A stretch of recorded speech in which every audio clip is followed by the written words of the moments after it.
সচরাচরং তৎপদং দর্শিতং যেন তস্मै শ্রীগুরবে নমঃ।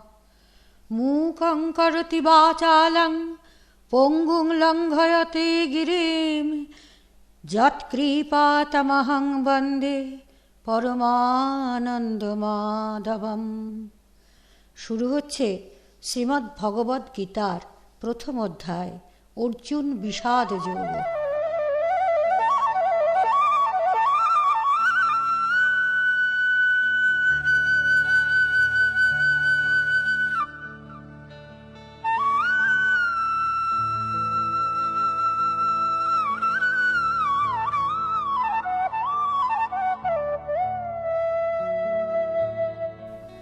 সম্মুখে বিশাল কুরুক্ষেত্র রণাঙ্গন। শুরু হতে চলেছে কৌরব ও পাণ্ডবদের মধ্যে মহাযুদ্ধ। কিন্তু কুরুপতি ধৃতরাষ্ট্র অন্ধত্বের কারণে স্বচক্ষে এই যুদ্ধ দেখতে পাবেন না।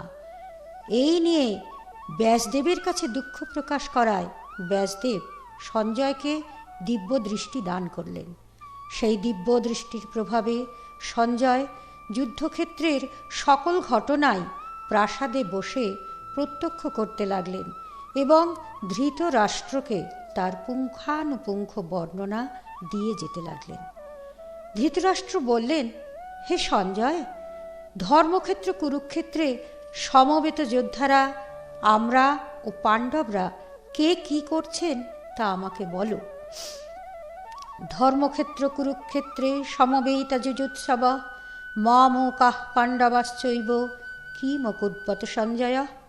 সঞ্জয় বললেন, মহারাজ, তৃতীয় পাণ্ডব অর্জুন যুদ্ধে স্বজনদের হত্যা করতে হবে ভেবে শোকে মুহ্যমান হয়ে পড়েছেন এবং অস্ত্র ত্যাগ করে রথের ওপর বসে পড়েছেন।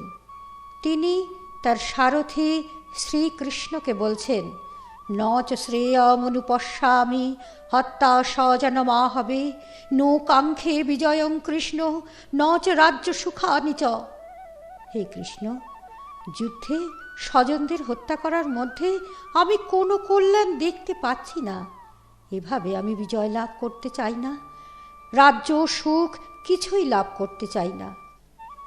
অর্জুনকে এভাবে শোকে বিহ্বল হয়ে পড়তে দেখে শ্রীকৃষ্ণ তাকে নানা তত্ত্বজ্ঞান বোঝাতে লাগলেন। এভাবেই শুরু হলো দ্বিতীয় অধ্যায়, সাংখ্যযোগ। শ্রীকৃষ্ণ অর্জুনকে বললেন, ক্লৈব্যং মাস্মগমঃ পার্থ নৈত্য তস্যুপপদ্যতে ক্ষুদ্র হৃদয় দৌর্বল্যং তক্ততিষ্ঠ পরন্তপ। হে পার্থ, এই কাপুরুষতা তোমাকে মানায় না। তুমি ক্ষুদ্র মনোবিকার ত্যাগ করে উঠে দাঁড়াও। তুমি মৃত্যুকে ভয় পাচ্ছ কেন? মৃত্যু জীবনের স্বাভাবিক পরিবর্তন। দেহিনাস্মিন যথা দেহে কৌমারং যৌবনং জরা তথা দেহান্তর প্রাপ্তির ধীরস্তত্র নমুচ্যতে। যেমন মানুষ কৈশোর যৌবন পার হয়ে জরায় উপনীত হয়, তেমনি জরার পর আসে মৃত্যু। সেজন্য জ্ঞানীরা মৃত্যুতে মুহ্যমান হন না। তুমি কাকে হত্যা করবে অর্জুন? ওরা তো এক একজন আত্মা। আত্মার জন্মও নেই, মৃত্যুও নেই।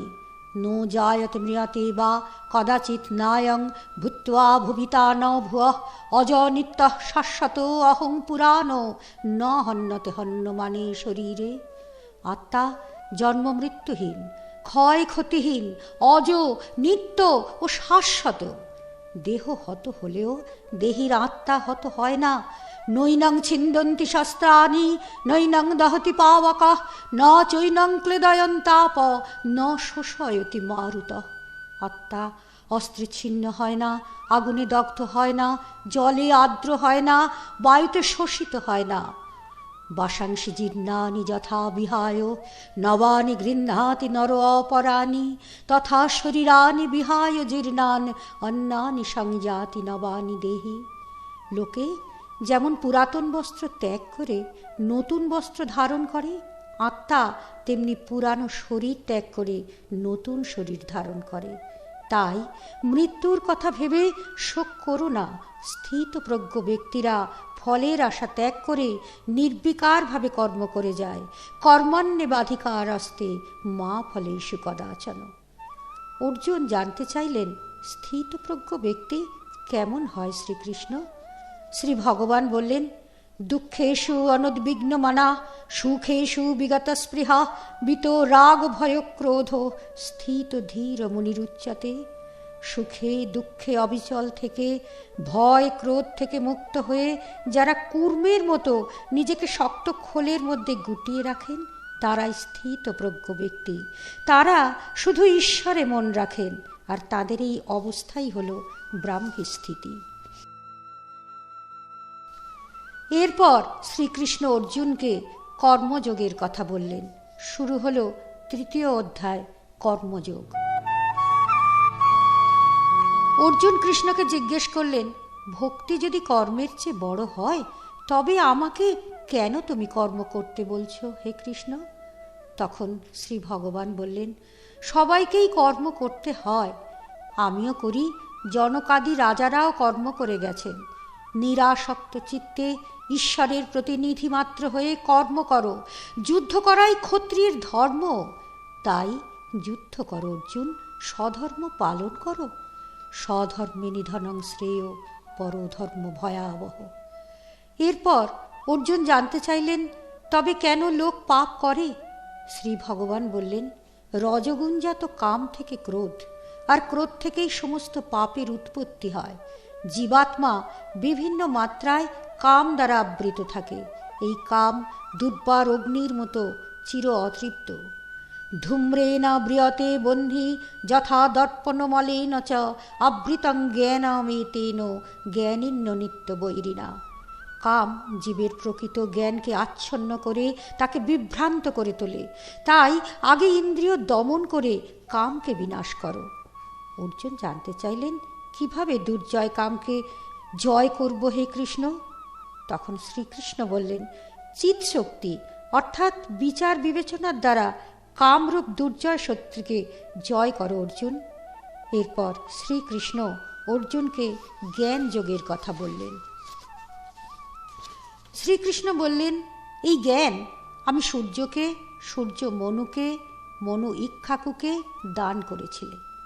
অর্জুন জানতে চাইলেন, কৃষ্ণ তো তাঁরই সমবয়সী, তাহলে কেমন করে তিনি সূর্যকে এই জ্ঞান দান করবেন?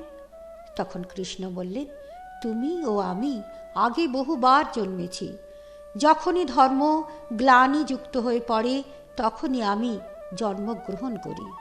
यदा यदा हि धर्मस्य ग्लानिर्भवति भारत, अभ्युत्थानं अधर्मस्य तदात्मानं सृजाम्यहं, परित्राणाय साधूनां विनाशाय च दुष्कृतां, धर्म संस्थापनार्थाय সম্ভবামি যুগে যুগে।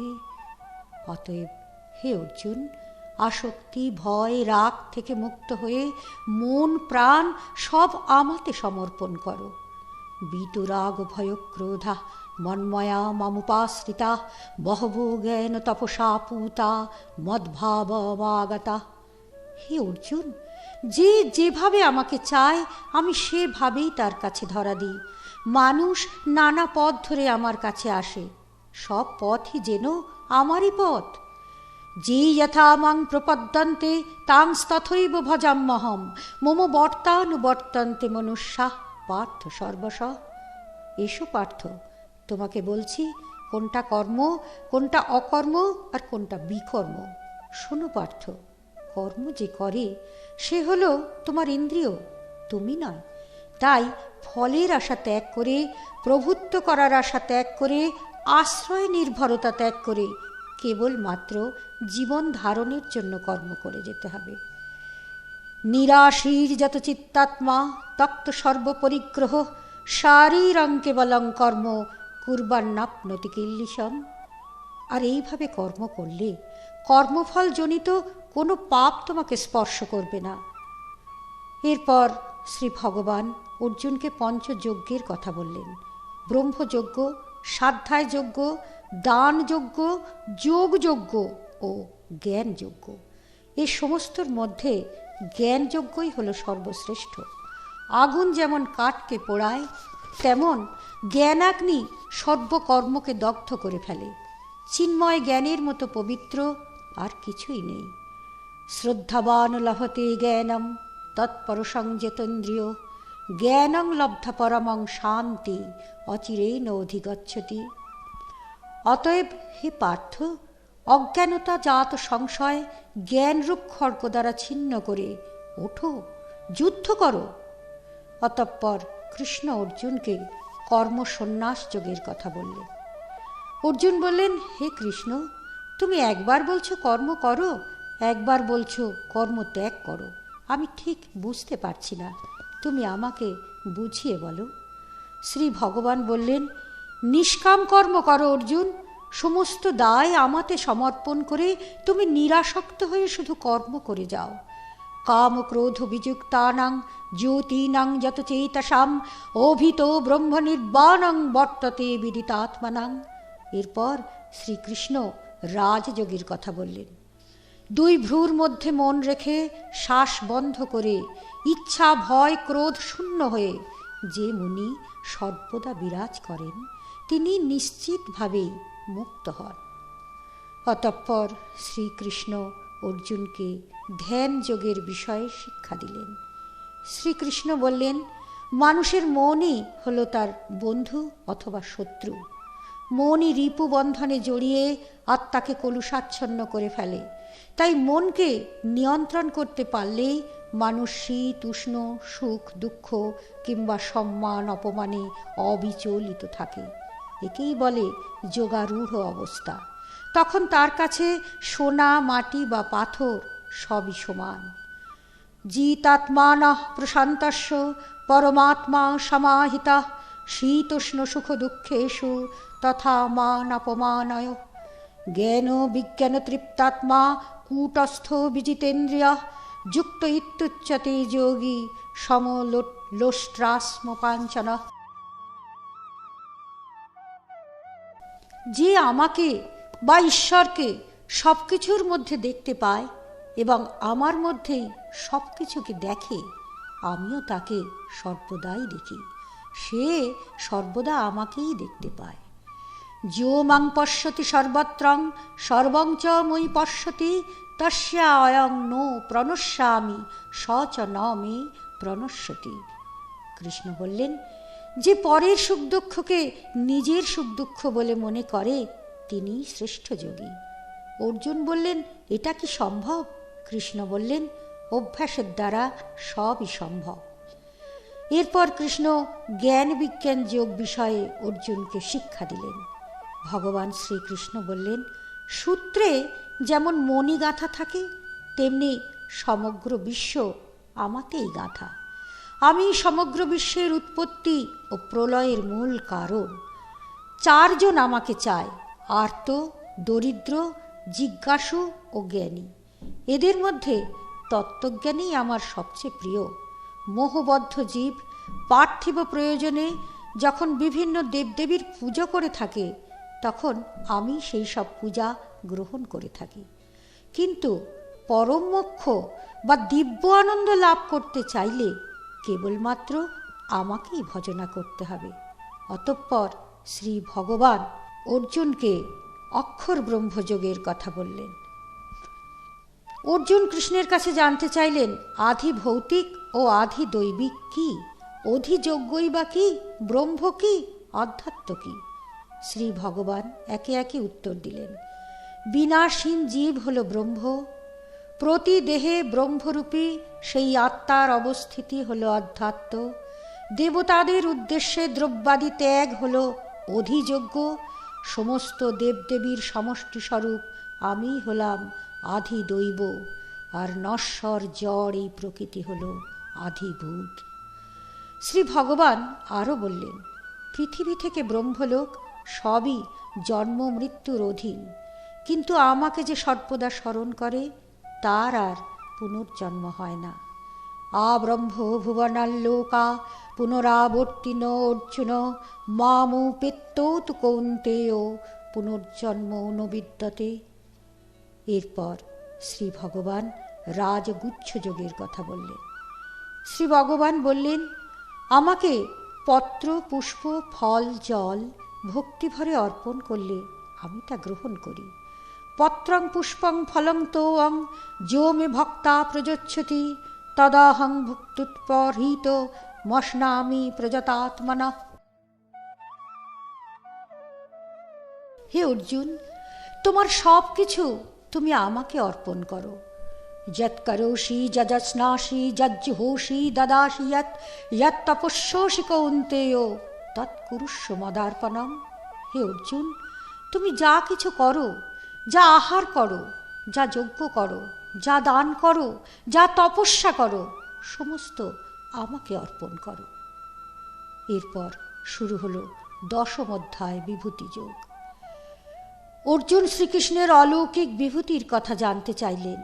তখন শ্রীকৃষ্ণ বললেন, আমি পুরোহিতদের মধ্যে বৃহস্পতি, সেনাপতিদের মধ্যে কার্তিক, জলাশয়ের মধ্যে সাগর, মহর্ষিদের মধ্যে আমি ভৃগু, অক্ষরের মধ্যে আমি ওঙ্কার, যজ্ঞের মধ্যে আমি জপ, স্থাবরের মধ্যে আমি হিমালয়, গাছের মধ্যে আমি অশ্বত্থ, দেবর্ষিদের মধ্যে আমি নারদ, গন্ধর্বদের মধ্যে চিত্ররথ, সিদ্ধদের মধ্যে আমি কপিল, ঘোড়ার মধ্যে উচ্চৈঃশ্রবা, হাতির মধ্যে ঐরাবত, নরের মধ্যে আমি নরপতি, অস্ত্রের মধ্যে আমি বজ্র, ধনুর মধ্যে আমি কামধেনু, আর প্রজননের মধ্যে আমি কন্দর্প, সাপের মধ্যে আমি বাসুকী, দৈত্যদের মধ্যে প্রহ্লাদ, আর গ্রাসকারীর মধ্যে কাল, পশুদের মধ্যে আমি সিংহ, পক্ষীদের মধ্যে আমি গরুড়।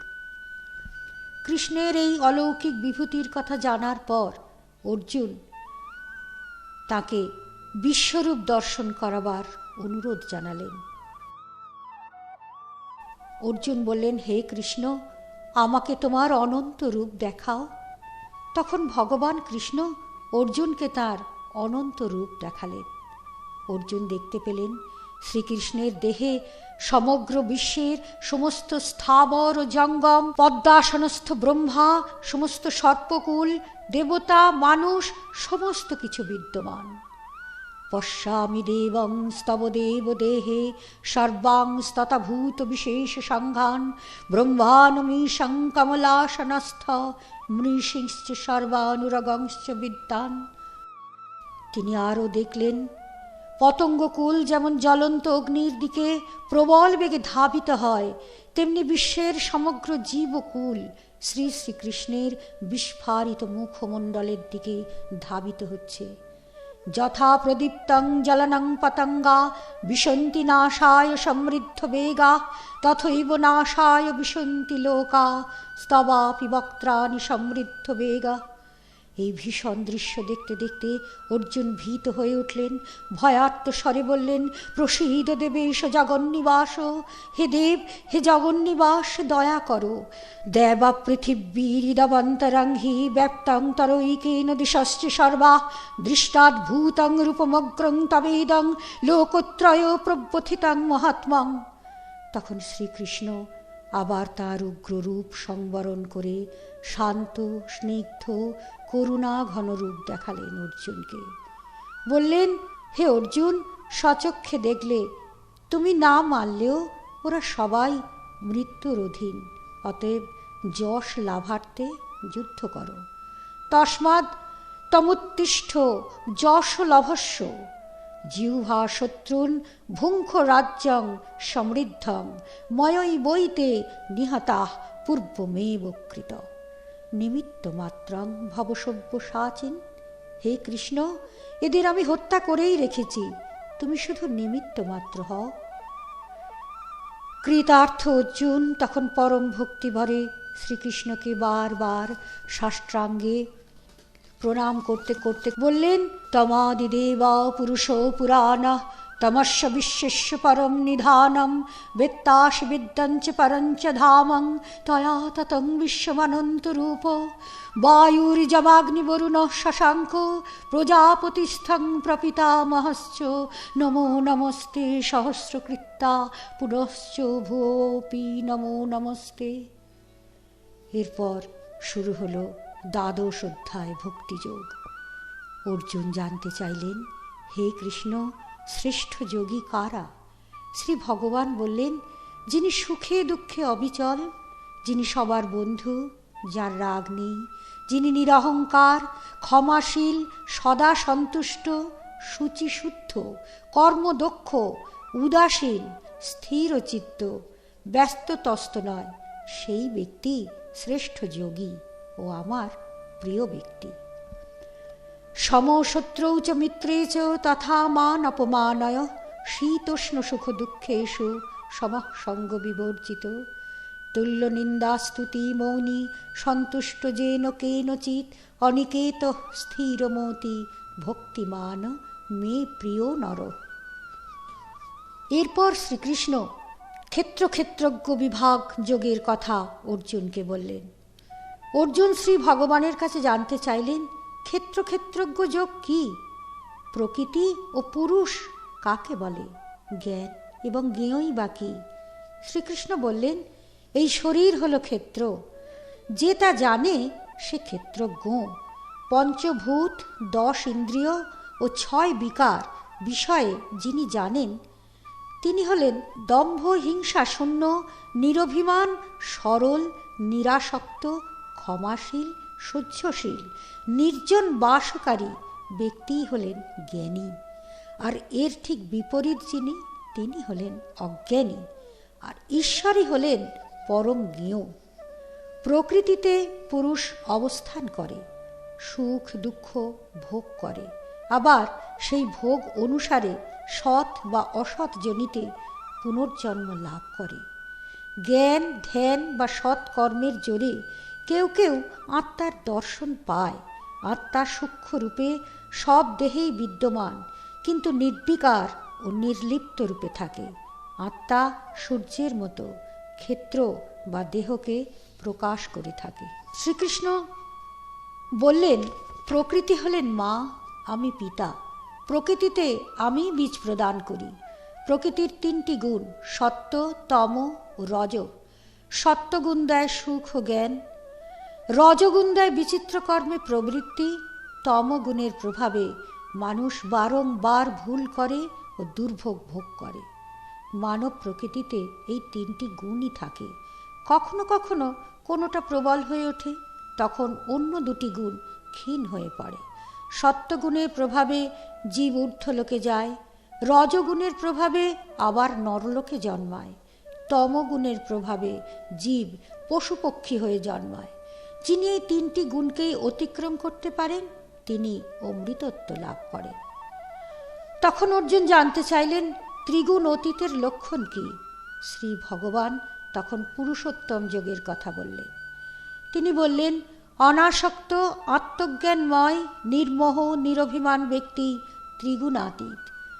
তিনি আরও বললেন, বায়ু যেমন এক ফুলের গন্ধ অন্য ফুলে বয়ে নিয়ে যায়, আত্মা তেমনি এক জন্মের জ্ঞান ও মনকে বয়ে নিয়ে যায় পরজন্মে। আমি এই আত্মা। সর্বজীবের দেহে অগ্নিরূপে অবস্থিত থেকে আমি তাদের অন্ন পরিপাক করাই।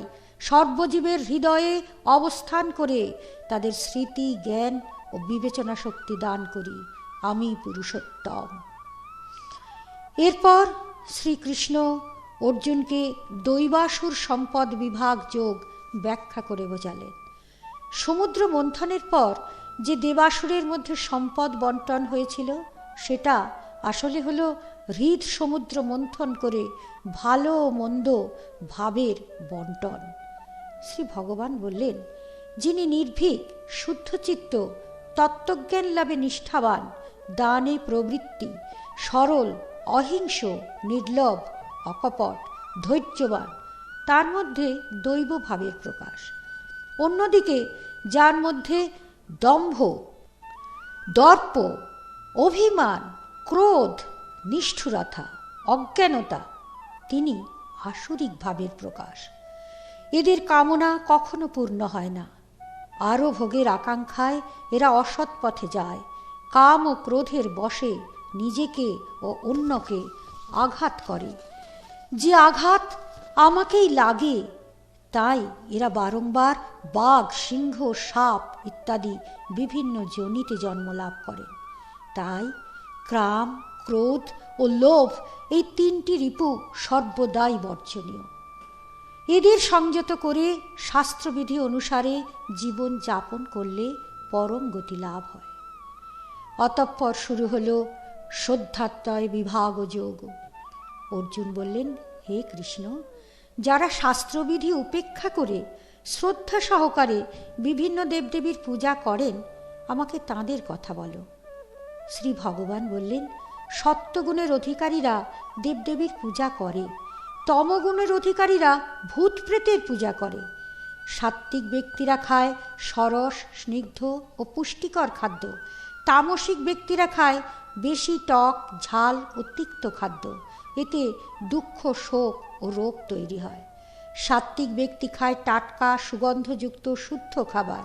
তামসিক ব্যক্তিরা খায় এঁটো, বাসি, পচা, দুর্গন্ধযুক্ত খাবার। সাত্ত্বিকরা যে কর্ম বা যজ্ঞ করেন তা ফলের আশা শূন্য হয়ে, আর রাজসিকরা যজ্ঞ করেন ফলের আশায় ও দম্ভ প্রকাশের আশায়। তামসিকরা যজ্ঞ করেন শ্রদ্ধাহীনভাবে, শাস্ত্রবিধি না মেনে, শরীরকে পীড়া দিয়ে বা অন্যের ক্ষতি করার উদ্দেশ্যে যজ্ঞ। যে যজ্ঞ সে হল তামসিক যজ্ঞ। যে কোনো কাজের সঙ্গে যদি শ্রদ্ধাযুক্ত না হয় তবে তা অসৎ ও ব্যর্থ, তার ফল কখনো ভালো হয় না। অতঃপর শ্রী অর্জুন কৃষ্ণের কাছে জানতে চাইলেন, ত্যাগ বা সন্ন্যাস তত্ত্ব কী? তখন শ্রী ভগবান শুরু করলেন অষ্টাদশ অধ্যায় মোক্ষযোগ। শ্রী ভগবান বললেন, কর্ম নয়, কর্মফল ত্যাগই হল আসল ত্যাগ। নিত্যদিনের করণীয় কর্ম ত্যাগ হল তামসিক ত্যাগ। ফলের চিন্তা না করে কর্তব্য জ্ঞানে প্রতিটা কর্ম করে যেতে হবে। মনে মনে জানতে হবে, আমি নয়, সকল কর্মের কর্তা ভগবান। এরকম স্থির বিশ্বাস মনে থাকলে কর্মবন্ধন হয় না। শ্রীকৃষ্ণ আরও বললেন, সুখ তিন প্রকার। প্রথমে বিষ ও পরিণামে মধুর হল সাত্ত্বিক সুখ। প্রথমে মধুর, পরিণামে বিষ, সেটা হলো রাজসিক সুখ। আর প্রথম থেকে শেষ পর্যন্ত শুধুই তিক্ততায় ভরা হলো তামসিক সুখ। সাত্ত্বিক ব্যক্তি নির্জনে রিপু দমন করে ধৈর্য সহকারে দেশ অহংকার ত্যাগ করে সরলভাবে জীবনযাপন করেন। তিনি ব্রহ্মের সাক্ষাৎ পান। হে পার্থ, তুমিও সব কিছু ছেড়ে শুধু আমাতেই তোমার সমস্ত মন সমর্পণ করো, আমারই শরণ নাও। মন মনা ভাব মদ ভক্ত মদ যাজি মাং নমস্কুরু মামে বশ্যসি সত্যং তে প্রতি জানে প্রিয়সি মে। সর্বং ধর্মং পরিত্যাজ্য মামেকং শরণং ব্রজ অহং তং সর্বপাপেভ্যো মোক্ষয়িষ্যামি মা শুচঃ। অতঃপর অর্জুন বললেন, হে কৃষ্ণ, তোমার প্রসাদে আমি সর্বমোহ মুক্ত হয়েছি। আমি তোমার সকল আজ্ঞা পালন করব। শ্রীকৃষ্ণ ও অর্জুনের এই কথোপকথন বর্ণনা করার পর সঞ্জয় বললেন, ব্যাসের কৃপায় আমি স্বয়ং শ্রী ভগবানের মুখে এই অতি গুহ্য যোগের কথা শুনলাম, তাঁর বিশ্বরূপ দর্শন করলাম। তিনি কৃতজ্ঞ চিত্তে আরও বললেন, যত্র যোগেশ্বর কৃষ্ণ যত্র পার্থ ধনুর্ধর তত্রসি বিজয়র ভূতির ধ্রুবা নীতির মতি মম। শ্রীমদ্ ভগবদ্গীতা সমাপ্ত।